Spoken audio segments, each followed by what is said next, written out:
नमस्कार, आपण बघत आहोत धुमाकूळ महाराष्ट्र न्यूज नेटवर्क, आवाज जनतेचा। 1 मे महाराष्ट्र दिनी ध्वजारोहणासाठी शासकीय कार्यालयातील प्रमुख अधिकाऱ्यांनी कार्यक्रमाला उपस्थित राहून ध्वजाला अभिवादन करणे बंधनकारक असताना येथील महावितरणच्या मुख्य कार्यालयात झालेल्या ध्वजारोहण कार्यक्रमाला महावितरणचे अधीक्षक अभियंता व कार्यकारी अभियंता हे जाणीवपूर्वक गैरहजर राहिले।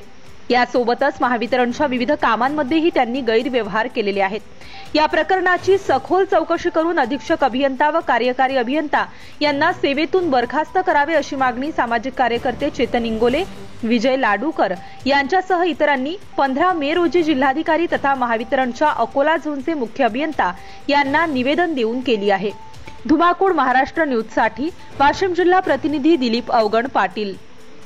अकोला झोनचे जे सीई साहेब आहेत, जे अधीक्षक अभियंता यांचे वरिष्ठ अधिकारी आहेत, आम्ही त्यांच्याकडे सुद्धा या अधीक्षक अभियंताची कंप्लेंट केलेली आहे। त्यानंतर वाशिम जिल्ह्याचे जे जिल्हाधिकारी आहेत त्यांना पण आम्ही कंप्लेंट केलेली आहे। त्यानंतर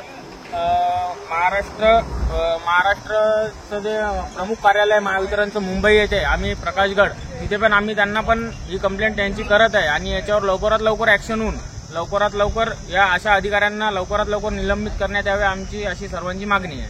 आपल्या परिसरातील ताज्या आणि महत्त्वाच्या बातम्या पाहण्यासाठी आजच आपल्या धुमाकूळ महाराष्ट्र न्यूजला YouTube वर सबस्क्राइब करा आणि बेल आयकॉन प्रेस करा।